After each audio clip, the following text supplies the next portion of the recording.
കൊടും ക്രൂരത മനുഷ്യ മനസാക്ഷിയെ മരവിപ്പിക്കുന്ന ഞെട്ടിക്കുന്ന ഈ 2025 പിറന്നു വീണ ആ ദിനം മുതൽ മലയാളികൾ പത്രമാധ്യമങ്ങളിലൂടെ സ്ഥിരമായി കേൾക്കുന്ന ചില വാചകങ്ങളാണിത്.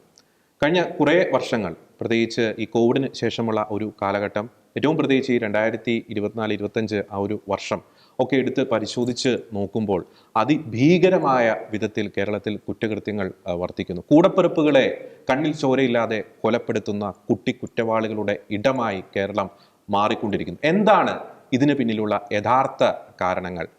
ആരാണ് ഇതിന് പിന്നിൽ പ്രവർത്തിക്കുന്നത്? എന്തൊക്കെ ഘടകങ്ങളാണ് ഇത്തരം കുറ്റവാളികളെ ഈ കൊടും ക്രൂരതകൾ ചെയ്യാൻ പ്രേരിപ്പിക്കുന്നത്? ഈ പോക്ക് പോയാൽ കേരളം എങ്ങോട്ടെത്തും? കേരളത്തിന്റെ ഒരു അവസ്ഥ എന്തായിരിക്കും? ഈ വിഷയങ്ങളാണ് നിലപാട് എന്ന ഈ ഒരു പ്രോഗ്രാമിലെ ഇന്നത്തെ എപ്പിസോഡിൽ ഞങ്ങൾ ചർച്ച ചെയ്യാൻ ആഗ്രഹിക്കുന്നത്. ഞാൻ ജോർജി, എന്നോടൊപ്പമുള്ളത് ജോജി റോബിൻ. കേരളം, മലയാളി സമൂഹം വളരെ അതിദാരുണമായിട്ടുള്ള, അതിദയനീയമായിട്ടുള്ള ഒരു സ്ഥിതിവിശേഷത്തിലൂടെ തന്നെയാണ് കടന്നുപോയിക്കൊണ്ടിരിക്കുന്നത്. ഞെട്ടിക്കുന്ന കൊലപാതകങ്ങൾ, ക്രൂരത നിറഞ്ഞ കൊലപാതകങ്ങൾ. ഒരുപക്ഷെ മലയാളിക്ക് ഞെട്ടൽ എന്നൊരു വാക്കിന് പുത്തരിയല്ലാതായി മാറിയിരിക്കുകയാണ്. ഈ 2025 തുടക്ക നാളുകൾ തന്നെ, ഒരു 100 ദിവസം പോലും പിന്നിട്ടിട്ടില്ല, 2 മാസം പോലും തികയുന്നതിന് മുമ്പ് നിരവധി അതിക്രൂരമായിട്ടുള്ള കൊലപാതകങ്ങളാണ് കേരളത്തിൽ അരങ്ങേറിയത്. ദൈവത്തിൻ്റെ സ്വന്തം നാട് എന്നൊക്കെ വിശേഷിപ്പിച്ച ആ ഒരു വാക്ക് ഇന്ന് അന്യം നിന്ന് പോവുകയാണ്. അക്ഷരാർത്ഥത്തിൽ പറയാൻ സാധിക്കും, പലരും മാധ്യമങ്ങളൊക്കെ വിശേഷിപ്പിക്കുന്നു ഡബിൾ സോൺ കൺട്രി എന്ന രീതിയിലേക്ക് കാര്യങ്ങൾ പോകുന്നു. അത് കേരളത്തിൻ്റെ ഒരു ഉറ കെട്ടുപോയിരിക്കുന്നു, ആ തനിമ കെട്ടുപോയിരിക്കുന്നു. ഈ അടുത്ത് നടന്ന കൊലപാതകങ്ങളുടെയൊക്കെ ഒരു പശ്ചാത്തലത്തിലാണ് നമ്മൾ ഈ നിലപാട്, ഈ ഒരു പ്ലാറ്റ്ഫോമിൽ ഈ വിഷയങ്ങൾ നമ്മൾ ചർച്ച ചെയ്യുന്നത്. നമ്മൾ ഈ 2020 മുതൽ 2025 വരെ കേരളത്തിൽ നടന്ന ഒരു കൊലപാതകങ്ങളുടെ ഒരു പാറ്റേൺ എടുത്ത് പരിശോധിച്ച് കഴിയുമ്പോൾ നടുക്കുന്ന ചില യാഥാർത്ഥ്യങ്ങൾ നമുക്ക് കൃത്യമായിട്ട് മനസ്സിലാക്കാൻ സാധിക്കും. ഒന്നാമത്തെ ഒരു ഫാക്ടർ എന്ന് പറയുന്നത് ഇതിൻ്റെ ഒരു പ്രായമാണ്. ഇപ്പോൾ 2025 ജനുവരി മാസത്തിൽ നടന്ന ഒരു കൊലപാതകം, ചേന്നമംഗലത്ത് നടന്ന ഒരു കൊലപാതകം, ഋതു എന്ന് പറയുന്ന 24 വയസ്സുള്ള വ്യക്തി ഇരുമ്പ് ദണ്ട് കൊണ്ട് അടിച്ചും കുത്തിയും ഒക്കെ 2 ഇരട്ട കൊലപാതകങ്ങൾ നടത്തി. ആ വ്യക്തിയുടെ പ്രായം എന്ന് പറയുന്നത് അറൗണ്ട് 25 years ആണ്. താമരശ്ശേരിയിൽ ജന്മം നൽകിയതിന് പ്രതികാരം ചെയ്യുന്നു എന്ന് പറഞ്ഞ് ലഹരിക്കടിമയായിട്ടുള്ള ആഷിഖ് എന്ന് പറയുന്ന ആ ഒരു ചെറുപ്പക്കാരൻ നടത്തിയ, സ്വന്തം അമ്മയെ കൊലപ്പെടുത്തിയ കൊലപാതകം, ആ വ്യക്തിയുടെയും പ്രായം അറൗണ്ട് 25 years ആണ്. പിന്നീട് നമുക്കറിയാം പ്രജിൻ എന്ന് പറയുന്ന വ്യക്തി, ഒരു ബ്ലാക്ക് മാക്സിനൊക്കെ അടിമയായിട്ടുള്ള വ്യക്തി, 70 വയസ്സുള്ള സ്വന്തം പിതാവിനെ സോഫയിൽ കിടക്കുകയായിരുന്നു തലയറുത്ത് കൊല്ലുന്ന ഒരു സ്ഥിതിവിശേഷം. ആ വ്യക്തിയുടെയും പ്രായം അറൗണ്ട് 25 to 30 ആണ്. ഏറ്റവും ഒടുവിൽ കേരളത്തെ മാത്രമല്ല ലോകത്തെ ആകമാനം ഞെട്ടിച്ച 25 കിലോമീറ്റർ ചുറ്റളവിൽ വെറും 2 മണിക്കൂർ കൊണ്ട്, 2-3 മണിക്കൂർ കൊണ്ട് ഒരു വ്യക്തി നടത്തിയ കൊലപാതകം, അഫാൻ എന്ന് പറയുന്ന വ്യക്തിയുടെ പ്രായം എന്ന് പറയുന്നത് അറൗണ്ട് 25 years ആണ്. അതായത് ഒരു 2000-ന് ശേഷം ജനിച്ച, നമ്മൾ ഈ ന്യൂജൻ, അതിനേക്കാൾ എനിക്ക് തോന്നുന്നത് ജെൻ ഇസഡ് എന്നൊക്കെ വിളിക്കുന്ന ഒരു കാറ്റഗറിയിൽപ്പെട്ട കുട്ടികളുടെ ആ കുട്ടികളാണ് പലപ്പോഴും കുറ്റവാളികളായിട്ട് മാറിക്കൊണ്ടിരിക്കുന്നത്. അപ്പോൾ പ്രായം, അത് ഞാൻ സൂചിപ്പിച്ചു. രണ്ടാമത്തെ ഘടകം എന്ന് പറയുന്നത് ഇവർ കൊലപാതകം ചെയ്യുമ്പോൾ അവലംബിക്കുന്ന കൊടും ക്രൂരതയാണ്.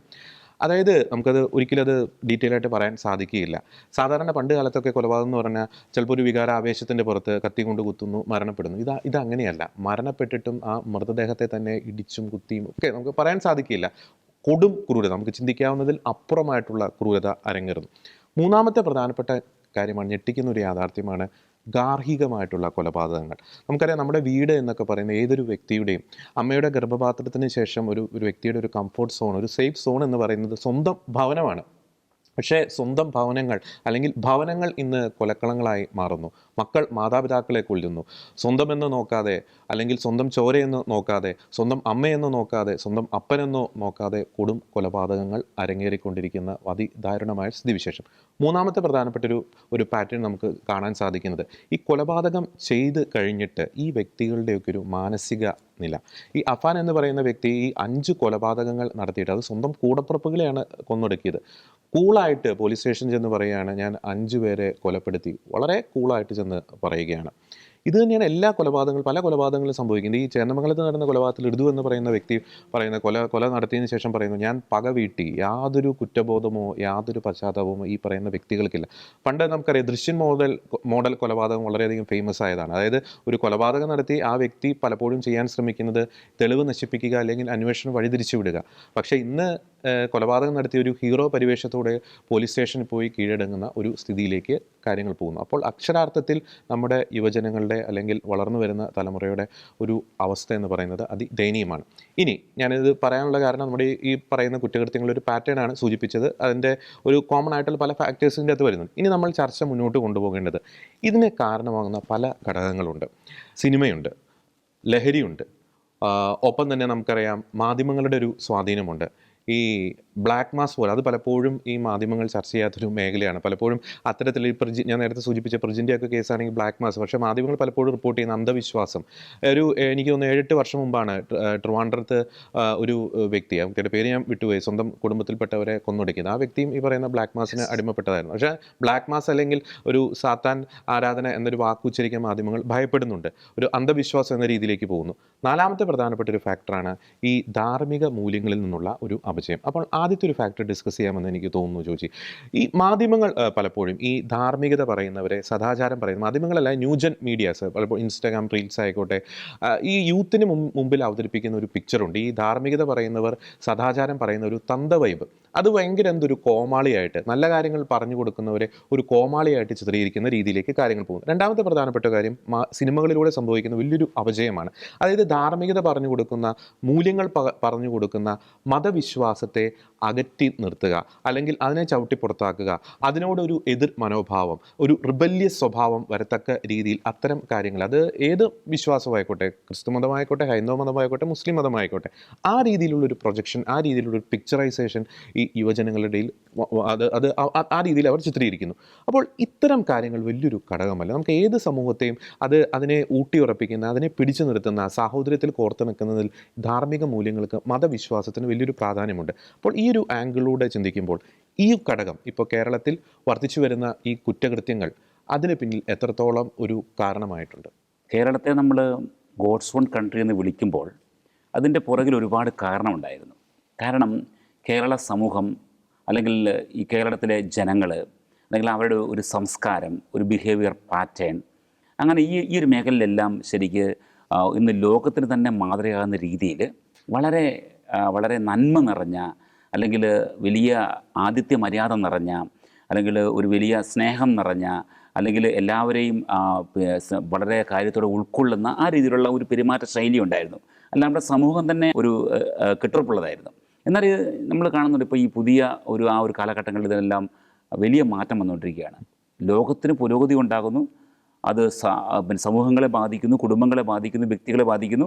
ഉറപ്പായിട്ടും പുരോഗതി വേണം. പക്ഷേ ഈ രീതിയിലുള്ള പുരോഗതി മനുഷ്യൻ്റെ ആശയപരമായ ആ ഒരു തലങ്ങളിൽ വലിയ മാറ്റം വരുത്തുകയാണ്. ശരിക്കും ആ ആശയങ്ങൾ ഒരിക്കലും മനുഷ്യൻ്റെ നന്മയ്ക്കോ, അല്ലെങ്കിൽ മനുഷ്യൻ്റെ ഉത്കർഷണത്തിനോ, അവൻ്റെ ഒരു ശരിയായ വളർച്ചയ്ക്കോ, അല്ലെങ്കിൽ ആ സ്നേഹത്തിൻ്റെ കൂട്ടുറപ്പിനോ, അല്ലെങ്കിൽ ആ ഒരു ഒന്നാകലിനോ ഒന്നും ചേരുന്നതല്ല. ഭയങ്കരമായ ഡീവിയേഷൻ ആ മേഖലയിലെല്ലാം സംഭവിച്ചുകൊണ്ടിരിക്കുകയാണ്. അപ്പോൾ അവിടെയാണ് നമ്മളൊരു ഈ ഒരു പ്രത്യേകമായ ഈ ഒരു സാഹചര്യം നമ്മൾ പരിശോധിക്കേണ്ടത്. അപ്പോൾ ഇവിടെ എന്താ സംഭവിക്കുന്നത്? ശരിക്കും ഈ കേരളത്തിലെ ഈ കുടുംബങ്ങൾ ഒരു കാലത്ത് വളരെ കെട്ടുറപ്പുള്ളതായിരുന്നു.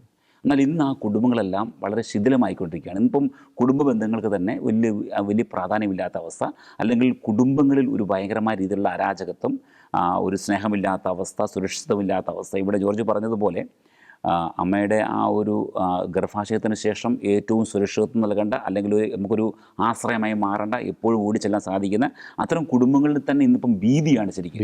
അത് കൊലപാതകങ്ങളുണ്ടാകാം, അല്ലെങ്കിൽ എന്ത് സംഭവിക്കുക, ആക്രമണം ഉണ്ടാകാം, ആ ഒരവസ്ഥയിലേക്ക് എത്തി. അപ്പോൾ ഇതിൻ്റെ മറ്റൊരു ഫാക്ടർ നമ്മൾ പരിശോധിക്കുമ്പോൾ, ഇപ്പോൾ ഈ ജെൻ ഇസഡ് എന്നൊക്കെ പറയുന്ന രീതിയിൽ ഈ പുതിയ തലമുറയെ നമ്മൾ വലിയ എന്താ പറയുക, പല രീതിയിൽ ഓമനപ്പേരിട്ട് വിളിക്കുമ്പോഴും ഇവരുടെയൊക്കെ പലപ്പോഴും ഈ ധാർമ്മികതയുടെയും ഇവരുടെയൊക്കെ ജീവിതത്തിൻ്റെ ഓരോരോ ആശയങ്ങളുടെയൊക്കെ റൂട്ടിലേക്ക് പോകുമ്പോൾ നമുക്ക് അവിടെ ഒരുപാട് പിഴവുകൾ കാണാൻ സാധിക്കും. ശരിക്കും നമ്മൾ കൃത്യമായിട്ട് പറയുകയാണെങ്കിൽ ദൈവഭയമില്ലാത്തൊരവസ്ഥ, അതായത് അതിപ്പം ഏത് മതമാണെങ്കിലും ശരിക്കും ദൈവഭയമില്ലാത്ത, അല്ലെങ്കിൽ സൃഷ്ടാവിനെക്കുറിച്ച് ഒരു എന്നാ പറയുക, ധാരണയില്ലാത്ത, അതിൽ വിശ്വാസമില്ലാത്ത ഒരു വലിയ അവസ്ഥ സംജാതമായിരിക്കുകയാണ്.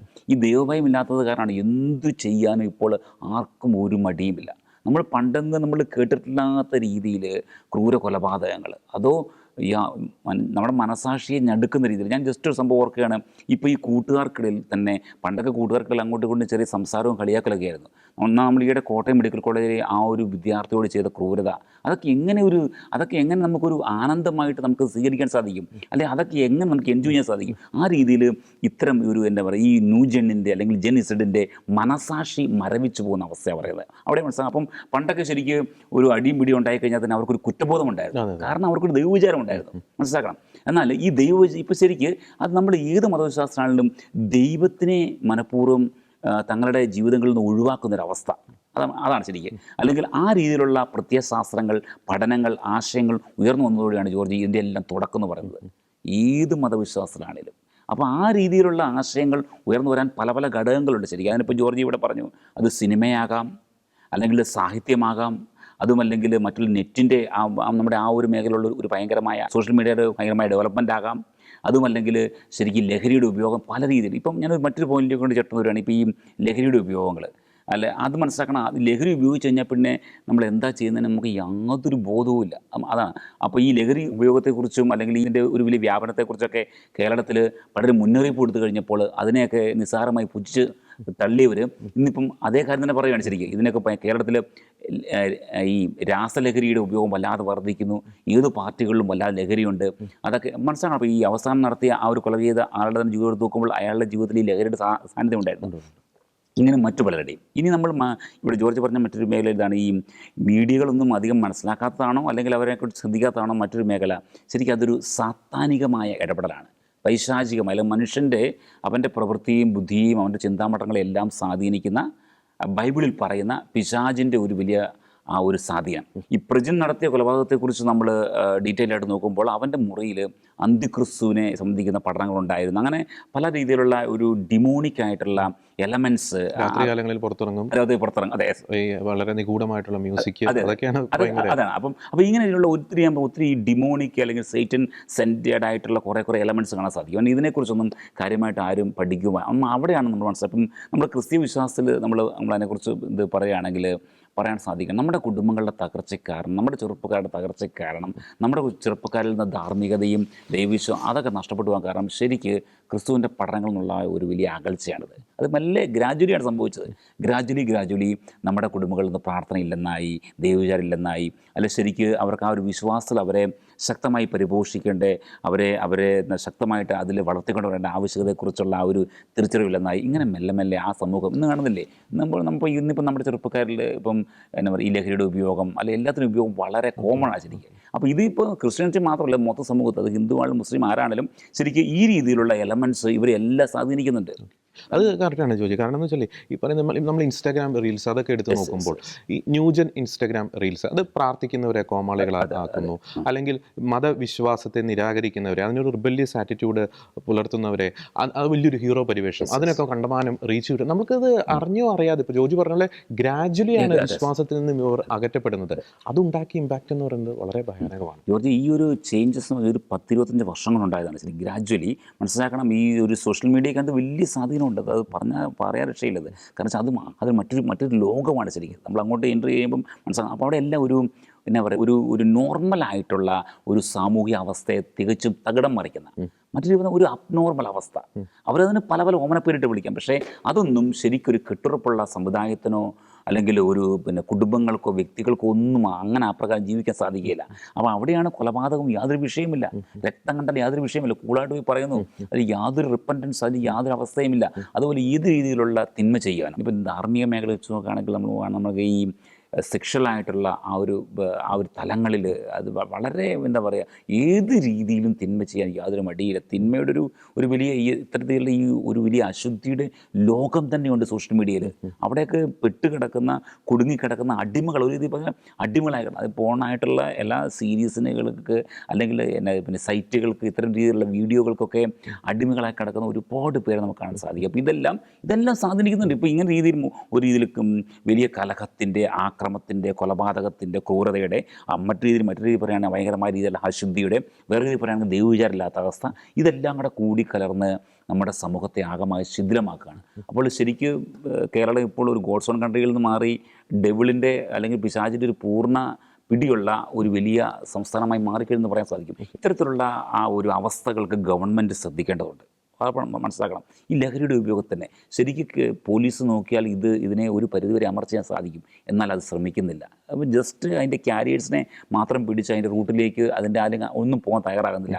ഈ നമ്മൾ മനസ്സിലാക്കാൻ മറ്റൊരു കാര്യം, ഇതിനെക്കുറിച്ചൊക്കെ ആരെങ്കിലുമൊക്കെ എന്തെങ്കിലും മുന്നറിയിപ്പ് കൊടുത്താൽ അത് അവർ പറഞ്ഞ് അവനെ പിടിച്ചുകൊണ്ട് അല്ലെങ്കിൽ അതിനെ തികച്ചും തിരസ്കരിക്കുന്നൊരവസ്ഥ അത് റിയലുണ്ട്. ഇനി അതുപോലെ തന്നെ നമ്മുടെ സിനിമകൾ, നമ്മുടെ മറ്റുള്ള എല്ലാ മേഖലകളും വളരെ വളരെ നമ്മളൊരു കോമൺ സെൻസ് വെച്ച് അല്ലെങ്കിൽ ഒരു നല്ല ധാർമ്മികതയ്ക്ക് വേണ്ടി നമ്മൾ ആ രീതിയിലുള്ള ഒരു സമൂഹം കെട്ടിപ്പടുത്താൻ വേണ്ടി നമ്മുടെ മാനസിക, ശാരീരിക, ആത്മീയമായിട്ടുള്ള ഒരു ഉന്നതിക്ക് ഉതകുന്ന രീതിയിലുള്ള ഒരു ക്രമീകരണം വരുത്തണം. അതിന് നമ്മൾ എല്ലാവരും ശ്രമിക്കണം. പിന്നെ മറ്റൊരു രീതി പറയുകയാണെങ്കിൽ ഞാൻ പറയാം, ഇപ്പം ക്രിസ്ത്യൻ വിശ്വാസ സമൂഹത്തിന് അല്ലെങ്കിൽ ക്രിസ്ത്യൻ സഭയ്ക്ക് അതിനകത്തൊരു വലിയ പങ്കുണ്ട് ശരിക്കും. കാരണം വെച്ചാൽ ഇത്തരം കാര്യങ്ങൾ കാണുമ്പോൾ നിഷ്ക്രിയരാകാതെ പ്രാർത്ഥിക്കേണ്ടത്. കാരണം വെച്ചാൽ ബൈബിളിൽ പറയുന്ന ഈ ഒരു ആൻറ്റി ക്രൈസ്റ്റിൻ്റെ ആ ഒരു സ്വാധീനതയിൽ പലരും പല രീതിയിലുള്ള കൊലപാതകങ്ങൾ ചെയ്ത് കാണുമ്പോൾ, അത്തരം സൈറ്റനിക് ആയിട്ടുള്ള ആ ഇൻഫ്ലുവൻസ് വളരെ സ്ട്രോങ് ആയ സമൂഹത്തിൽ കാണുമ്പോൾ ഇതിനെക്കുറിച്ച് ബോധമുള്ളവർ ഉണർന്ന് പ്രാർത്ഥിക്കേണ്ടതുണ്ട്, ആ രീതിയിൽ പ്രവർത്തിക്കേണ്ടതുണ്ട്, അപ്രകാരം തങ്ങളുടെ ജീവിതങ്ങളെ ക്രമീകരിക്കേണ്ടതുണ്ട്. അപ്പോൾ ഇവർക്ക് ഇവിടെ എല്ലാ കടമകളുണ്ട്. ഇപ്പം പ്രത്യേകമായിട്ട് നമുക്ക് പറയാനുള്ള സഭയുടെ അധികാരികൾക്കാണേലും ഇത്തരം മേഖലകൾ കൃത്യമായിട്ടുള്ള ഒരു വാണിംഗ് കൊടുക്കാൻ, ഇത്തരം മേഖലകളിൽ ബോധവൽക്കരണം കൊടുക്കാൻ, പ്രാർത്ഥിക്കുന്നിടത്ത് പ്രാർത്ഥിക്കാൻ, തങ്ങളുടെ അധികാരം ഉപയോഗിച്ച് പ്രാർത്ഥിക്കുന്നിടത്ത് അപ്രകാരം പ്രാർത്ഥിക്കുവാൻ എല്ലാം കടമയുണ്ട്. ഈ രീതിയിലൊരു കളക്റ്റീവായ പരിശ്രമത്തോടെ മാത്രമേ നമുക്ക് നശിച്ചു പോകുന്ന, തകർന്നു പോകുന്ന അല്ലെങ്കിൽ ശിഥിലമായിക്കൊണ്ടിരിക്കുന്ന നമ്മുടെ ഈ സമൂഹത്തെ ഒന്ന് പിടിച്ചു നിർത്താൻ സാധിക്കും. തിരുവനന്തപുരം വെഞ്ഞാറമൂട് നടന്ന ആ കൊലപാതകത്തിന് തൊട്ടു മുമ്പ് കേരള DGP ഷെയ്ഖ് ദർവേഷ് പുറത്തുവിട്ട ഒരു റിപ്പോർട്ടുണ്ട്. അതിൻ്റെ അത് പറയുന്നൊരു കാര്യമുണ്ട്. ഒരു വർഷത്തിനിടെ കേരളത്തിൽ പിടികൂടിയ MDMA കണക്കെന്ന് പറയുന്നത് 24 കിലോയാണ്. നമുക്ക് 24 കിലോ MDMA ഗ്രാം കണക്കിനാണ് യൂസ് ചെയ്യുന്നത്. 24 കിലോയാണ്. 4500 കിലോളം കഞ്ചാവാണ് പിടികൂടിയത്. അപ്പോൾ തന്നെ മറ്റൊരു റിപ്പോർട്ടിൽ പറയുന്നുണ്ട് 25,000 കോടിയുടെ ലഹരി മരുന്ന് കേരള തീരത്ത് പിടികൂടി. അത്തരത്തിലുള്ള നിരവധി വാർത്തകൾ പുറത്തു വരുന്നുണ്ട്. ഞാൻ പറയാൻ ആഗ്രഹിക്കുന്ന ഒരു പോയിന്റ് എന്ന് പറയുന്നത്, അക്ഷരാർത്ഥത്തിൽ ഈ രാജ്യത്തിനെതിരെ ഒരു യുദ്ധം നടന്നുകൊണ്ടിരിക്കുകയാണ്.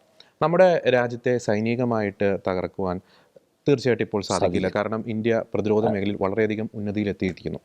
ഞാൻ പറയുന്നത് മറ്റൊരു യുദ്ധമാണ്. ഈ പഞ്ചാബിൽ നടന്നൊരു കാര്യമുണ്ട്. ഈ പഞ്ചാബിൻ്റെ യൂത്ത് എന്ന് പറയുന്നത് വളരെ വളരെ കഴിവുറ്റ, വൈബ്രൻ്റ് ആയിട്ടുള്ള, ടാലൻറ്റഡ് ആയിട്ടുള്ള യൂത്താണ്. അത് തിരിച്ചറിഞ്ഞ രാജ്യദ്രോഹ ശക്തികൾ അവരുടെ ഉള്ളിലേക്ക് ഈ ഡ്രഗ്സ് പമ്പ് ചെയ്തു. സമാനമായിട്ടുള്ള രീതിയിൽ തന്നെയാണ് ഇന്ന് കേരളത്തിൽ നടക്കുന്നത്. നമുക്കറിയാം 100% ലിറ്ററസി, അതിൽ അഭിമാനിക്കുന്ന നാടാണ് കേരളം.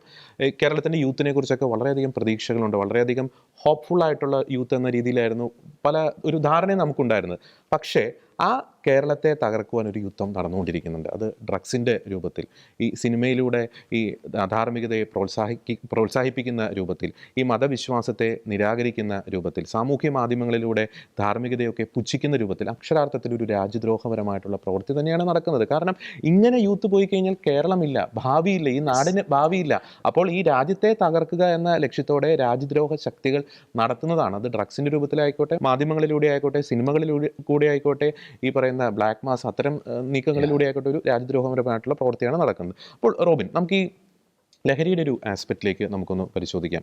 ഈ 2021 പാലാപിതാവ് നടത്തിയ ഒരു പരാമർശം, അതിൻ്റെ പേരിൽ വലിയ രീതിയിലുള്ള വാദപ്രതിവാദങ്ങൾ ഇവിടെ നടന്നുകൊണ്ടിരിക്കുന്നുണ്ട്. പാലാപിതാവിനെ ക്രൂശിക്കാൻ ഓടി നടന്നവർ തന്നെയാണ് ഇന്ന് ഒരു 4 വർഷം പിന്നിടുമ്പോൾ ലഹരിക്കെതിരെ വാദോരാതെ സംസാരിക്കുന്നതെന്നാണ് കാണുമ്പോൾ അത് കാലത്തിൻ്റെ ഒരു കാവ്യനീതി എന്ന് നമുക്ക് വിശേഷിപ്പിക്കാൻ സാധിക്കും.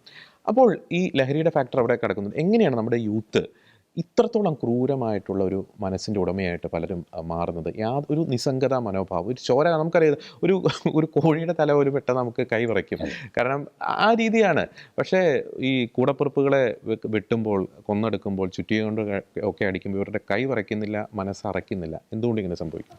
അത് പല ഫാക്ടേഴ്സ് ഉണ്ട്. എനിക്ക് തോന്നുന്നു ഏറ്റവും ആദ്യം നമുക്ക് ഇതിൻ്റെ ജനറൽ ആയിട്ടുള്ള ഒരു ആസ്പെക്ട്, അമേരിക്ക എന്തുകൊണ്ടാണ് ചൈനയ്ക്കെതിരെ ഉപരോധം, ഈ ടാക്സ്, അവരുടെ ടാക്സ് കൂട്ടാൻ കാരണമായതെന്ന് വെച്ച് കഴിഞ്ഞാൽ ചൈനയാണ് ഈ സിന്തറ്റിക് അങ്ങനെയുള്ള ഡ്രഗ് ഏറ്റവും കൂടുതൽ ഉൽപ്പാദിപ്പിച്ച് അമേരിക്കയിലേക്ക് ഇഞ്ചക്ട് ചെയ്യുന്നത്.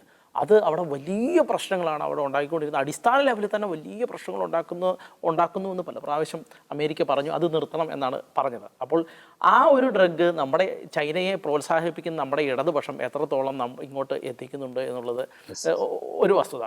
2, മറ്റൊരു ഹെറോയിൻ്റെ ഈ മയക്കുമരുന്നിൻ്റെ ഏറ്റവും പ്രധാനപ്പെട്ട കേന്ദ്രം എന്ന് പറയുന്നത് അഫ്ഗാനിസ്ഥാനാണ്.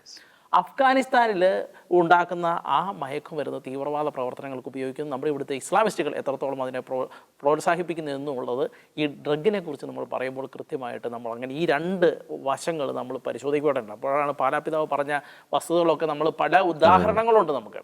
അപ്പോൾ അതൊരു വശത്ത് നിൽക്കുന്നു, ഡ്രഗിൻ്റെ വ്യാപനം അങ്ങനെ ആ രീതിയിൽ ഒരു വശത്ത് നിൽക്കുന്നു. രണ്ടാമത്തെ ഒരു വസ്തു എന്ന് പറഞ്ഞു കഴിഞ്ഞാൽ നമുക്കിവിടെ ഉണ്ടായിട്ടുള്ള ചേഞ്ച് 2000 കാലഘട്ടം മുതൽ ഇങ്ങോട്ടുണ്ടായിട്ടുള്ള വളരെ ഡ്രാസ്റ്റിക് ആയിട്ടുള്ള ചേഞ്ചാണ് സമൂഹത്തിൽ സംഭവിച്ചിരിക്കുന്നത്. വെച്ചാൽ നമുക്ക് ഒരു രീതിയിൽ പറഞ്ഞു കഴിഞ്ഞാൽ ഫൈനാൻഷ്യൽ ആയിട്ടുള്ള വളരെ വലിയൊരു ചേഞ്ച്, ഫൈനാൻഷ്യൽ ആസ്പെക്റ്റിലുള്ള വളരെ വലിയൊരു ചേഞ്ച് ഉണ്ടായിട്ടുണ്ട്, സോഷ്യൽ ആസ്പെക്റ്റിൽ വളരെ വലിയ ചേഞ്ച് ഉണ്ടായിട്ടുണ്ട്. അതുപോലെ തന്നെ ഈ മോഡേണൈസേഷൻ, ഈ മറ്റേ മോഡേൺ എക്യുപ്മെൻറ്റ് അടക്കമുള്ള കാര്യങ്ങളിൽ വളരെ വലിയ ചേഞ്ച് ഉണ്ടായിട്ടുണ്ട്. അതുപോലെ തന്നെയാണ് സ്പിരിച്വൽ ഒരു ആസ്പെക്റ്റും കൂടെ നമ്മൾ ഇതിൻ്റെ ഉള്ളിൽ എപ്പോഴും നിലനിർത്തുക എന്നുള്ളത് പ്രധാനപ്പെട്ട ഭാഗമാണ്. ഇപ്പോൾ നമ്മൾ ഫൈനാൻസ് തന്നെ എടുത്തു നോക്കുകയാണെങ്കിൽ കേരളത്തിൻ്റെ അവസ്ഥ എന്ന് പറയുന്ന ആ കാലഘട്ടത്തിൽ നിന്നും ഇന്ന് നമുക്ക് ഒരു വീടെടുത്തു കഴിഞ്ഞാൽ അവിടെ ഒരാളുടെ ജീവിതം തന്നെ എടുത്താൽ കാറ് അല്ലെങ്കിൽ ബൈക്ക്, അതുപോലെ അത് കൂടാതെ തന്നെ ഈ ഇലക്ട്രിസിറ്റി, ഗ്യാസ് അടക്കമുള്ളത്, അതുപോലെ തന്നെ ഫോൺ അടക്കമുള്ളത്, ഇൻ്റർനെറ്റ് അടക്കമുള്ളത്, ഇത് മാൻഡേറ്ററി ആയി മാറിക്കഴിഞ്ഞു. എന്ന് വെച്ചാൽ പണ്ടത്തെ പോലെയുള്ള ചിലവ് വളരെയധികം കൂടി കഴിഞ്ഞിരിക്കുന്നു.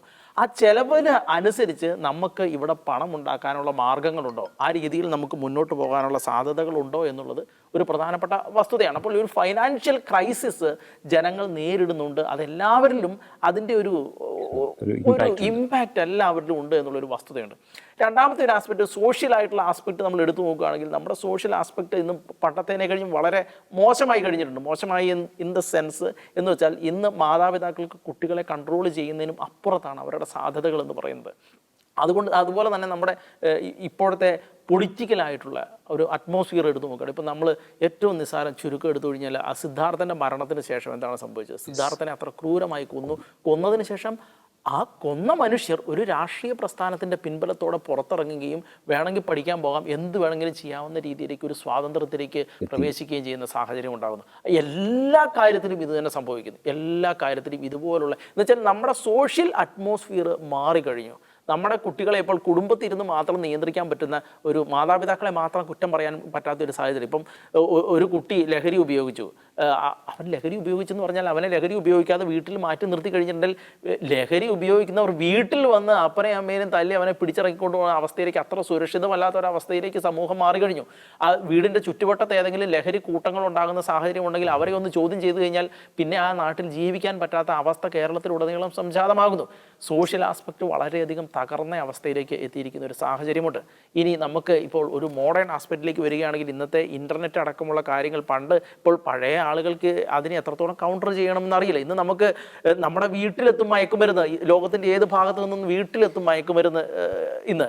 അത് കൂടാതെ തന്നെ ഏറ്റവും പ്രധാനപ്പെട്ട ഒരു കാര്യം പൊണോഗ്രാഫിയാണ്. പൊണോഗ്രാഫി ഇന്ന് ഒരു കാലഘട്ടത്തിൽ അത് ചർച്ച ചെയ്തിരുന്നു, ഇന്ന് സർവ്വസാധാരണമായി കഴിഞ്ഞപ്പോൾ അത് ചർച്ച പോലും അത് ഇല്ലാതായി മാറിക്കഴിഞ്ഞു. പക്ഷേ അത് മൈൻഡിനുണ്ടാക്കുന്ന ഒരു ഇമ്പാക്റ്റ് ഉണ്ട്. മൈൻഡിനുണ്ടാക്കുന്ന ഇമ്പാക്റ്റ് എന്ന് പറഞ്ഞാൽ വളരെ ഭീകരമായ ഇമ്പാക്റ്റാണ് മൈൻഡിനുണ്ടാക്കുന്നത്. ഈ പൊണോഗ്രാഫിയും ഈ മയക്കുമരുന്ന്, ഈ ലഹരിയും കൂടെ ചേർന്ന് കഴിയുമ്പോൾ ഉണ്ടാകുന്ന ആ ഒരു അറ്റ്മോസ്ഫിയർ ഉണ്ട്. അത് പലപ്പോഴും പണ്ട് കാലഘട്ടങ്ങളിൽ ലിറ്ററേച്ചർ, ബൈസാൻഷ് എന്ന് പറഞ്ഞ് ലിറ്ററേച്ചറുകൾ എഴുതിയ ആളുകളെ കുറിച്ചൊക്കെ റെയറായിട്ട് കേട്ടിരുന്ന കാര്യങ്ങളാണ് ഇന്ന് സർവ്വസാധാരണമായി യുവജനങ്ങളുടെ ഇടയിൽ പോകുന്നു എന്നുള്ളൊരു വസ്തുത നിലനിൽക്കുന്നുണ്ട്. അതുപോലെ തന്നെ നമുക്കറിയാം ഇൻ്റർനെറ്റ് അടക്കമുള്ള കാര്യങ്ങളുടെ ഉപയോഗങ്ങളിലേക്ക്, എന്ന് വെച്ചാൽ ഇന്ന് ലോകത്തിൻ്റെ ഏത് ഭാഗത്തിലുള്ള ക്രൂരതകളും, അത് ഇപ്പോൾ സിനിമയാകട്ടെ എങ്ങനെയുള്ള സാധനമാണെങ്കിലും ഇന്ന് നമ്മുടെ വിരൽ തുമ്പിൽ എത്താൻ പാകത്തിൽ അത് അവൈലബിൾ ആണ്. അത്രത്തോളം ഈസിയായി മാറി. അങ്ങനെയുള്ളൊരു കാലഘട്ടത്തിൽ മാതാപിതാക്കളെ മാത്രം നമ്മൾ എങ്ങനെ കുറ്റം പറയുന്നുള്ളതാണ്. കാരണം ഇതൊക്കെ നിയന്ത്രിക്കാൻ ഗവൺമെൻറ്റും എല്ലാവരും കൂടി ഒരുമിച്ച് നിന്നാൽ മാത്രം കഴിയുന്ന ഒരു കാര്യമാണ് എന്നുള്ളതാണ്.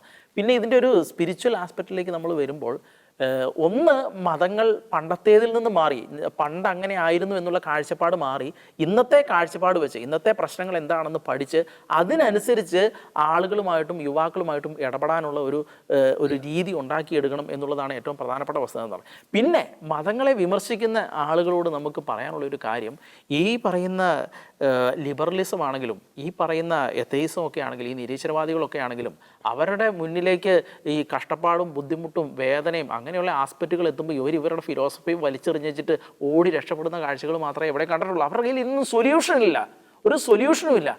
ആകെ ഇതിന് ഇത്രയും കാലം, ഈ മനുഷ്യൻ്റെ ചരിത്രത്തിൽ ഇത്രയും കാലം ഇതിന് സൊല്യൂഷൻ കൊടുത്തിട്ടുള്ളത് മതങ്ങൾ മാത്രമാണ്. മതങ്ങളാണ് അവൻ്റെ വേദനകൾക്കും കഷ്ടപ്പാടിനും ദുരിതങ്ങൾക്കും എല്ലാം അവന് ആൻസർ കൊടുത്തിട്ടുള്ളത്. അതുകൊണ്ടാണ് ഇന്നും മതങ്ങൾ ഇവരെ കഴിഞ്ഞും എല്ലാം പ്രാമുഖ്യത്തോടെ ലോകത്തിൽ നിലനിൽക്കുന്നതിന് കാരണം. ഒരു പക്ഷേ തല നേരെ നിൽക്കുന്നവന് മതത്തെക്കുറിച്ച് തെറി വിളിക്കാനേ സമയം ഉണ്ടാവുള്ളൂ. പക്ഷേ തല ചാഞ്ഞു തുടങ്ങുമ്പോൾ ഇവർക്കെല്ലാം മതങ്ങൾ ആവശ്യമായി വരും. അതുകൊണ്ടാണ് മതങ്ങളിലേക്ക് വീണ്ടും വീണ്ടും ആളുകൾ പോകുന്ന സാഹചര്യം ഉണ്ടാകുന്നുള്ളൂ എന്നുള്ള വസ്തുത എല്ലാവരും മനസ്സിലാക്കിയിരിക്കേണ്ടതാണ്. കാരണം ഇപ്പോൾ ഏറ്റവും ഇതിനുള്ളിൽ നമുക്ക് പറയാൻ പറ്റുന്നത് ക്രിസ്ത്യാനിറ്റിയാണ്. ക്രിസ്തുവിനെ അറിഞ്ഞവനെ സംബന്ധിച്ച് അവനെ സംബന്ധിച്ച് ഏത് കഷ്ടപ്പാടിലും എത്ര ഇല്ലായ്മകളിലും എത്ര അധപ്പതിച്ച് കിടക്കുന്ന അവസ്ഥയിൽ നിന്നും വളരെ വലിയ തോതിൽ ഉയർന്നു വരാനുള്ള ഒരു സാധ്യത നിൽക്കുന്നുണ്ട്. ഒരുപാട് അനുഭവങ്ങളുണ്ട്. എനിക്ക് തോന്നുന്നു ഒരു ഉദാഹരണം കൂടി അതിനെക്കുറിച്ച് നമുക്ക് പറയാൻ തോന്നുന്നത് എന്ന് വെച്ചാൽ അമേരിക്കയിൽ ഒരു ഇംഗ്ലീഷിൽ പണ്ടൊരു ഡോക്യുമെൻ്ററി ചെയ്തല്ല അമേരിക്കയിലെ ഒരു മനുഷ്യനെ കുറിച്ച്. അയാൾ ഡ്രഗൊക്കെ അഡിക്റ്റായി ഗ്യാങ് ഇന്നത്തെ നമ്മുടെ യൂത്തുമായിട്ട് നമുക്ക് കമ്പയർ ചെയ്യാൻ പറ്റുന്ന ഡ്രഗ് അഡിക്റ്റായി ഗ്യാങ്ങിൽ പെട്ടു. അതിനുശേഷം അയാൾ അങ്ങനെ നടക്കുകയാണ്. അപ്പം അയാൾ പറയുന്നത് അത് അത്രയും ഗ്യാങ്ങും ഉണ്ടായി ഡ്രഗും ഒക്കെ ആയപ്പോൾ തന്നെ ഒരു വലിയ സംഭവമായിട്ട് എനിക്ക് എന്നെ തന്നെ തോന്നുകയാണെന്നുള്ള. അങ്ങനെ 2 ഗ്യാങ്ങുകൾ തമ്മിൽ അവിടെ ഒരു കലഹം നടക്കുന്നു. ഇയാളുടെ അടുത്ത് തോക്കുണ്ടായിരുന്നു. ഇയാളുടെ അടുത്ത് അവനെ ഓപ്പോസിറ്റുള്ളവനെ വെടിവെക്കുന്നു. വെടിവെച്ച് കഴിഞ്ഞിട്ട് ഇയാൾ പറയുന്നത് ഞാൻ പിന്നെ വീട്ടിലേക്ക് വിളിച്ചു പറഞ്ഞ് ഞാൻ ഒരാളെ വെടിവെച്ചു എന്ന് വളരെ കൂളായിട്ട് വിളിച്ചു പറഞ്ഞ് അങ്ങനെ പോലീസ് സ്റ്റേഷനിലെല്ലാം പോയി ഞാൻ അങ്ങനെ പോകും. അപ്പം പുള്ളി പറയുന്നത് ഞാൻ എന്നെക്കുറിച്ച് തന്നെ ചിന്തിച്ചത് ഈ ഹോളിവുഡ് സിനിമകളിൽ കാണുന്ന നായകന്മാരെ പോലെ വെടിവെച്ച് കൊന്നതിന് ശേഷം ഞാൻ അങ്ങ് പോലീസ് സ്റ്റേഷനിലേക്ക് പോകുന്നു. അപ്പോൾ എൻ്റെ കൂടെ ഗ്യാങ്ങുകൾ എല്ലാം വരുന്നു, എൻ്റെ കാമുകി വരുന്നു, കാമുകി പിന്നെ എനിക്ക് വേണ്ടി കാത്തിരിക്കുന്നു.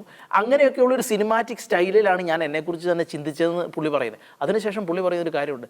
കുറച്ച് കാലം കഴിഞ്ഞപ്പോൾ എന്നെ എൻ്റെ ഫാമിലി വിട്ടു, എന്നെ ഗ്യാങ് വിട്ടു, എൻ്റെ കാമുകി ബ്രേക്കപ്പായി. അങ്ങനെ ഞാൻ ഒറ്റപ്പെടുന്ന സാഹചര്യം ഉണ്ടായി. 2-3 പ്രാവശ്യം അദ്ദേഹം ജയിലിൽ വെച്ച് ആത്മഹത്യ ചെയ്യാൻ ശ്രമിക്കുന്ന സാഹചര്യമുണ്ടായി. മരണപ്പെട്ടില്ല. അപ്പോൾ അദ്ദേഹത്തിന് 60 വർഷമാണ് ജയിൽ ശിക്ഷ കൊടുത്തത്. 60 വർഷം. അതിനുശേഷം അദ്ദേഹം കൺവേർട്ട് ചെയ്യുകയാണ്. ഒരു 10-15 വർഷം കഴിഞ്ഞപ്പോൾ അദ്ദേഹം ക്രിസ്തുവിലേക്ക് എത്തുകയാണ്. ക്രിസ്തുവിലേക്ക് എത്തിക്കഴിയുമ്പോൾ അയാളുടെ ജീവിതം മൊത്തം മാറുകയാണ്. മാറിക്കഴിഞ്ഞപ്പോൾ ആ മാറ്റം കണ്ട് അയാൾക്ക് കൊടുത്ത 60 വർഷത്തെ ജയിൽ ശിക്ഷ 40 വർഷമായി കുറയ്ക്കുന്ന സാഹചര്യമുണ്ടായി. അങ്ങനെ ഈ കൊല്ലപ്പെട്ട ആളുടെ കുടുംബവുമായി അദ്ദേഹം രമ്യതയിലായി.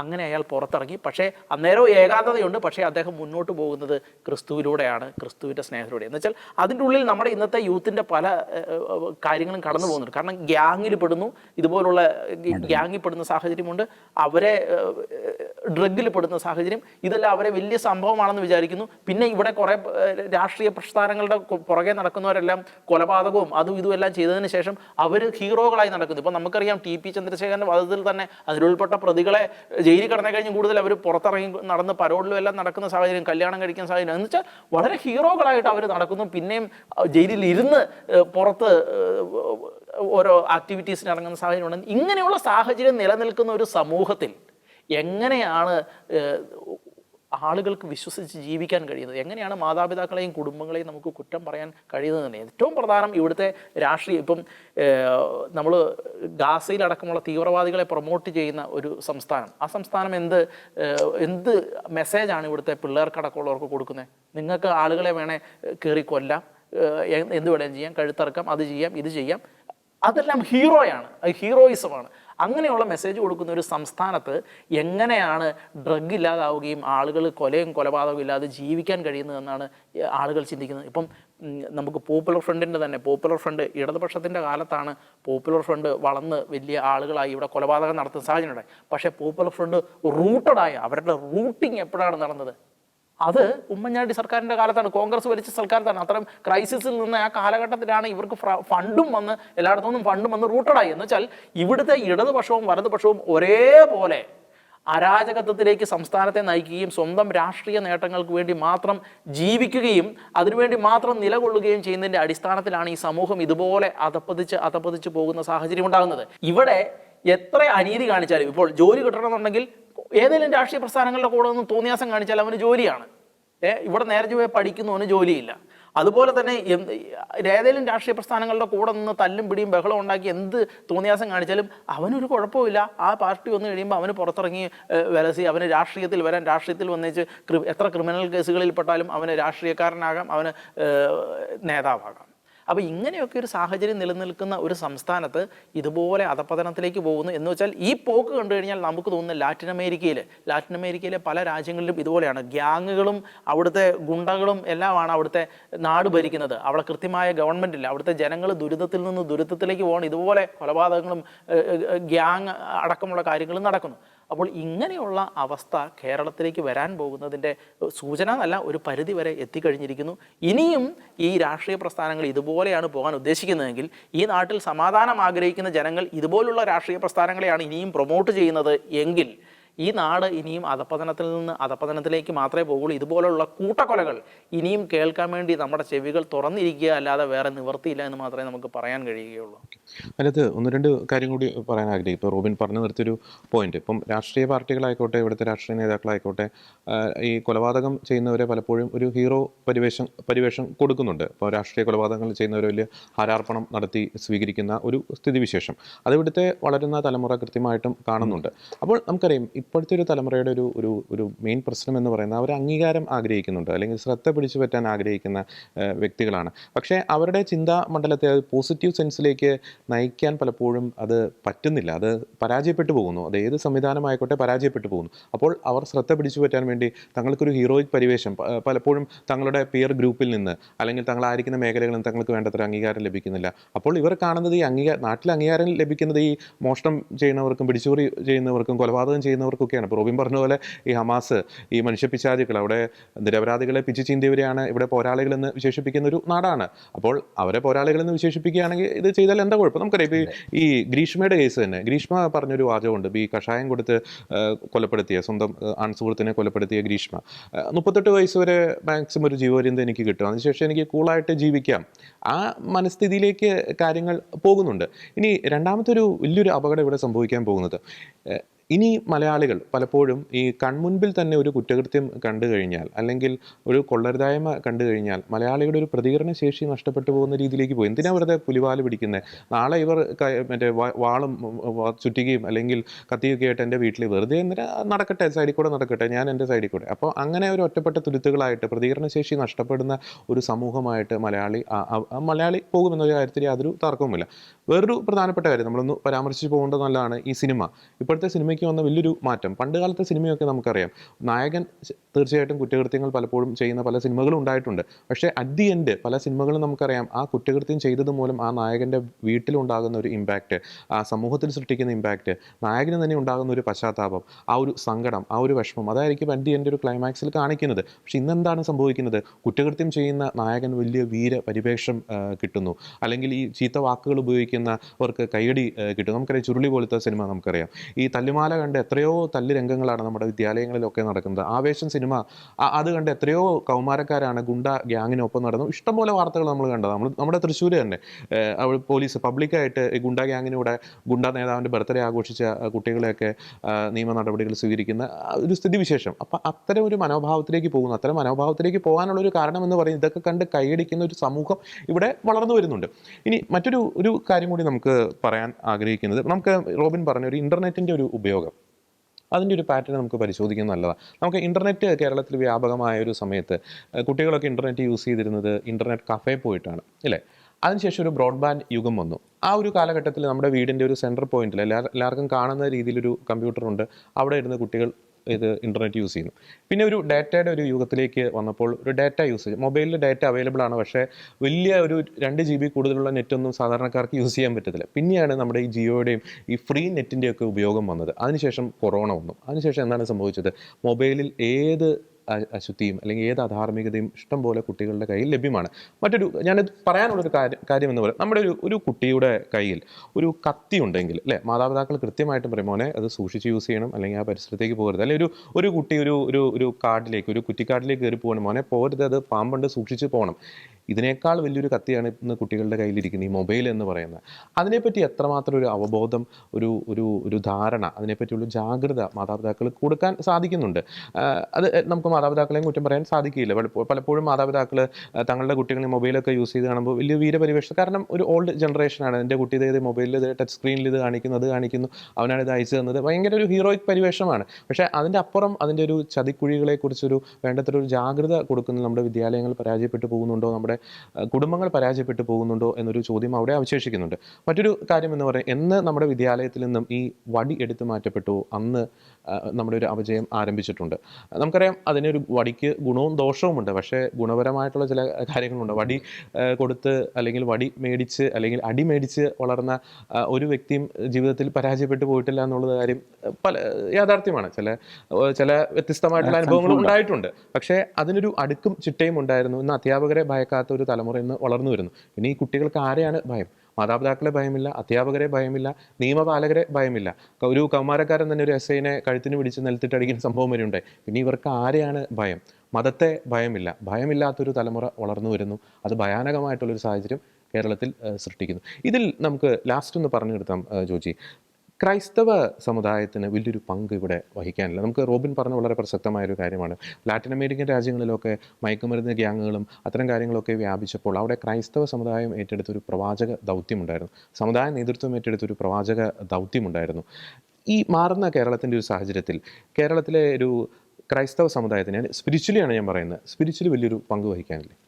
ജോർജി, യേശുക്രിസ്തു പറഞ്ഞത് ഞാൻ ലോകത്തിൻ്റെ പ്രകാശമാണെന്നാണ്. അല്ലാതെ ക്രൈസ്തവരുടെ പ്രകാശമാണെന്നല്ല, അല്ലെങ്കിൽ എന്നിൽ വിശ്വസിക്കുന്നവരുടെ മാത്രം പ്രകാശം, മറിച്ച് ലോകത്തിൻ്റെ പ്രകാശമാണ്. അങ്ങനെ ലോകത്തിൻ്റെ പ്രകാശമാണ് യേശുവെങ്കിൽ ആ യേശുവിൻ്റെ പഠനങ്ങളെ പിന്തുടരുന്ന ക്രൈസ്തവർക്ക് വലിയ റോളുണ്ട്. ഒരിക്കലും ഒരു യഥാർത്ഥ ക്രൈസ്തവന്, ക്രിസ്തു അനുയായിക്ക് താനായിരിക്കുന്ന സമൂഹം ഇപ്രകാരം വലിയ അന്ധകാരത്തിലേക്ക്, മൂല്യച്യുതിയിലേക്ക്, നാശത്തിലേക്ക്, തകർച്ചയിലേക്ക് പോകുന്നതുകൊണ്ട് നോക്കിയിരിക്കാൻ സാധിക്കില്ല. പണ്ട് കാലങ്ങളിൽ ക്രൈസ്തവർ ചെയ്തതുപോലെ. ഇതിനു മുമ്പ് യൂറോപ്പിലും അമേരിക്കയിലും ആഫ്രിക്കൻ രാജ്യങ്ങളിലെല്ലാം ഇതുപോലെ സമൂഹത്തിൽ ഒരുപാട് കലഹങ്ങളും കൊലപാതകങ്ങളും അന്തഛിദ്രങ്ങളും മ്ലേച്ഛതകളും എല്ലാം ഉണ്ടായിരുന്നു. എന്നാൽ അവിടെയൊക്കെ ക്രിസ്തു പകർന്നു കൊടുത്ത പ്രകാശം അവരോട് പരത്തി കഴിഞ്ഞപ്പോൾ അതെല്ലാം മാറി. ഇന്ന് നമ്മൾ കാണുന്ന ഈ മോസ്റ്റ് സിവിലൈസ്ഡ് ആയിട്ടുള്ള രാജ്യങ്ങളിലൊക്കെ എല്ലാം ഒരു പിന്നാമ്പുറങ്ങൾ, പഴയ കഥകൾ പരിശോധിക്കുമ്പോൾ അവിടെയെല്ലാം ഈ രീതിയിലുള്ള ഗോത്ര സംസ്കാരവും കൊലപാതകങ്ങളും അശുദ്ധിയും എല്ലാം ഉണ്ടായിരുന്നു ശരിക്കും. എന്നാൽ ക്രിസ്തു പകർന്നു തന്ന ആ ഒരു പ്രകാശം അതിനെ ഉയർത്തിപ്പിടിക്കുവാൻ പല മിഷണറിമാർ തയ്യാറായി കഴിഞ്ഞപ്പോൾ അവസ്ഥകൾക്കെല്ലാം മാറ്റമുണ്ടായി. ഇതേ സെയിം റോൾ തന്നെയാണ്, ഇതേ സെയിം പ്രവൃത്തി തന്നെയാണ് ഇന്ന് കേരളത്തിലെ ക്രൈസ്തവ സഭയ്ക്ക് ചെയ്യാനുള്ളത്.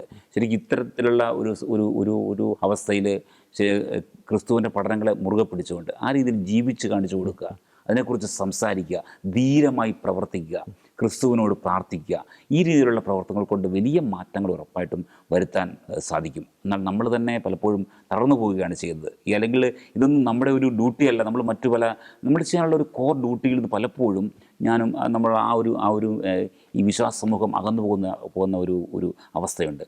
അപ്പോൾ ക്രിസ്തു കൂടുതൽ സമൂഹത്തെ സംബന്ധിച്ച് കൂടുതൽ ഉത്തരവാദിത്വം ഏൽപ്പിച്ചിട്ടുള്ള സഭയുടെ എല്ലാവർക്കും ഇതിലൊരു വലിയ ഉത്തരവാദിത്വമുണ്ട്. അവർ ആ രീതിയിൽ പ്രവർത്തിക്കുവാനും പ്രാർത്ഥിക്കുവാനും തങ്ങളുടെ ജീവിതങ്ങൾ അതിനുവേണ്ടി തന്നെ സമർപ്പിക്കാൻ കടപ്പെട്ടിരിക്കും. ഒരു കാര്യം കൂടി പറഞ്ഞ് ഞാൻ അവസാനിപ്പിക്കുകയാണ്. ഈ കഴിഞ്ഞ ദിവസം ഈ ഫാദർ ബിബിൻ മഠത്തിൽ എന്ന് പറഞ്ഞ അച്ഛൻ്റെ ഒരു ഫേസ്ബുക്ക് പോസ്റ്റ്, അദ്ദേഹം യൂറോപ്പിൽ ഒരു ഇടവകയിൽ ശുശ്രൂഷ ചെയ്തുകൊണ്ടിരിക്കുന്ന ഒരു അവസരത്തിൽ ആ ഇടവക അതിർത്തിയോട് ചേർന്ന് 2 മലകളെ ബന്ധിക്കുന്ന ഒരു പാലം ഉണ്ടായിരുന്നു. അപ്പോൾ ആ പാലം യൂറോപ്പിലെ തന്നെ ഏറ്റവും ഉയരമുള്ള പാലങ്ങളിൽ ഒന്നായിട്ടാണ് കണക്കാക്കപ്പെടുന്നത്. പാലം പണിതതിന് ശേഷം ആ പാലത്തിൽ നിന്ന് താഴത്തേക്ക് ചാടിയുള്ള ആത്മഹത്യകൾ ഇങ്ങനെ വർദ്ധിച്ചുകൊണ്ടിരിക്കുന്ന ഒരു കാലഘട്ടം ഉണ്ടായിരുന്നു. നിരവധി ആത്മഹത്യകൾ നടക്കുന്നു. അപ്പോൾ ഒരു കാലഘട്ടമായപ്പോഴേക്കും ഈ പാലത്തിൽ നിന്ന് താഴത്തേക്ക് ചാടുന്ന ആത്മഹത്യ, അങ്ങനെ ചെയ്ത് ആത്മഹത്യ ചെയ്യുന്നവരെക്കുറിച്ചുള്ള വാർത്തകൾ റിപ്പോർട്ട് ചെയ്യുന്നത് പത്രങ്ങൾ അങ്ങ് പയ്യെ സ്റ്റോപ്പ് ചെയ്യാൻ തുടങ്ങി. അപ്പോൾ അച്ഛൻ്റെ ഫേസ്ബുക്ക് പോസ്റ്റ് പറയുന്നൊരു വാചകമാണ്, അത്ഭുതമെന്ന് പറയട്ടെ, ഇത്തരം റിപ്പോർട്ടുകൾ നിർത്തിയതോടെ അവിടെ ആത്മഹത്യ ചെയ്യുന്നവരുടെ എണ്ണവും കുറഞ്ഞു. ഇപ്പോൾ അങ്ങനെയുള്ള ആത്മഹത്യകൾ ഏകദേശം ഇല്ലാതായി എന്ന് പറയുന്നു. ഒരു ശ്രദ്ധേയമാണ്. അത് പറയാൻ കാരണം എന്ന് വെച്ചാൽ നമ്മൾ പലപ്പോഴും വാർത്താ മാധ്യമങ്ങൾക്കുള്ള ഒരു ഉത്തരവാദിത്വം സൂചിപ്പിക്കാൻ വേണ്ടിയിട്ടാണ് ഇത്തരം വാർത്തകൾ കൈകാര്യം ചെയ്യുന്ന രീതിയിൽ കുറച്ചുകൂടി ഒരു അവധാനത, കുറച്ചുകൂടി ഒരു ജാഗ്രത അത് ഒന്ന് പുലർത്തേണ്ടിയിരിക്കുന്നു അല്ലേ? അത് വളരെ പ്രധാനപ്പെട്ട ഘടകമാണ്. ഞാൻ പറഞ്ഞ അവർ മാത്രം പുലർത്തിയതുകൊണ്ട് ഇതും പൂർണ്ണമായിട്ട് എന്നേക്കും നമുക്ക് ഇല്ലാതാക്കാൻ പറ്റില്ല. പക്ഷേ വൺ ഓഫ് ദി ഫാക്ടർ അത്തരം റിപ്പോർട്ടിങ്ങുകളിൽ പുലർത്തേണ്ട സത്യമാണ്. അത്തരം വാർത്തകൾക്ക് കുറേ റേറ്റിംഗ് കിട്ടും, കുറേ ബൈറ്റ് വാല്യൂ കിട്ടും, എല്ലാം കിട്ടും, സത്യമാണ്. പക്ഷേ സമൂഹത്തോടുള്ള ഒരു ഉത്തരവാദിത്തം, സമൂഹത്തിൻ്റെ നന്മ, ആ ചിന്തയോടുകൂടി വേണം ഇത്തരം വാർത്തകൾ റിപ്പോർട്ട് ചെയ്യാൻ. ആ ഒരു കാര്യം കൂടി പറയാൻ ആഗ്രഹിക്കും. വളരെ വലിയൊരു ഭീതി ജനിപ്പിക്കുന്ന ഒരു അപകടത്തിലേക്കാണ് ഇന്ന് കേരളം പോയിക്കൊണ്ടിരിക്കുന്നത്. കേട്ടാൽ അറയ്ക്കുന്ന, കേട്ടാൽ ഞെട്ടിപ്പിക്കുന്ന, പേടിപ്പെടുത്തുന്ന കുറ്റകൃത്യങ്ങൾ, കൊലപാതകങ്ങൾ. ഇതിനൊരു അറുതി വരുത്തിയേ തീരൂ. ഇതിൽ എല്ലാവർക്കും തുല്യ ഉത്തരവാദിത്വമുണ്ട്. അത് ഭരണകൂടങ്ങൾക്ക് ഉത്തരവാദിത്വമുണ്ട്, ഇവിടുത്തെ രാഷ്ട്രീയ നേതാക്കൾക്ക് ഉത്തരവാദിത്വമുണ്ട്, മാധ്യമങ്ങൾക്ക് ഉത്തരവാദിത്വമുണ്ട്, സമുദായ നേതൃത്വങ്ങൾക്ക് ഉത്തരവാദിത്വമുണ്ട്. അവർ കൂട്ടായി പരിശ്രമിച്ചെങ്കിൽ മാത്രമേ ഈ വലിയൊരു വിപത്തിനെ കേരളത്തിൽ നിന്നും തുടച്ചു മാറ്റാൻ സാധിക്കുകയുള്ളൂ. ഇത്തരത്തിലുള്ള ഒറ്റപ്പെട്ട സംഭവങ്ങൾ ഇനിയും ആവർത്തിക്കാനുള്ള എല്ലാ സാധ്യതയുമുണ്ട്. ഒരു വാർത്ത വന്ന് പിന്നീട് മറ്റൊരു വാർത്ത വരുമ്പോൾ ആ വാർത്തയെ തമസ്കരിക്കുന്നു, പിന്നീട് വേറൊരു വാർത്തയുടെ പുറകെ പോകുന്നു. ആ ഒരു സമീപനത്തിലേക്ക് പോകാതെ എത്രയും വേഗം അടിയന്തര പ്രാധാന്യത്തോടെ യുദ്ധകാല അടിസ്ഥാനത്തിൽ കേരളത്തെ ഗ്രസിച്ചിരിക്കുന്ന ഈ ലഹരിക്കണി, ഈ കുറ്റകൃത്യങ്ങളുടെ ഒരു പിടിമുറക്കം, അതിൻ്റെ ഒരു വർധനവ്, അതിന് എത്രയും വേഗം ഒരു അറുതി വരുത്തിയേ തീരൂ. അതിന് കൂട്ടായിട്ടുള്ള ഉത്തരവാദിത്തമാണ് ഇവിടെ വേണ്ടത്. പരസ്പരം പഴിചാരിയുള്ള ഒരു സമീപനമല്ല, കൂട്ടായിട്ടുള്ള ഒരു ഉത്തരവാദിത്തത്തിലൂടെ കേരളത്തെ രക്ഷിച്ചെടുക്കേണ്ട അടിയന്തര പ്രാധാന്യമുള്ള നടപടികൾ ഇവിടെ സ്വീകരിച്ചേ മതിയാകൂ എന്ന ഓർമ്മപ്പെടുത്തലോടെ, എന്ന നിലപാട് അറിയിച്ചുകൊണ്ട് മറ്റൊരു വിഷയത്തിലെ നിലപാടുമായി ഞങ്ങൾ വീണ്ടും വരുന്നതായിരിക്കും. എല്ലാ പ്രിയപ്പെട്ട പ്രേക്ഷകർക്കും നന്ദി.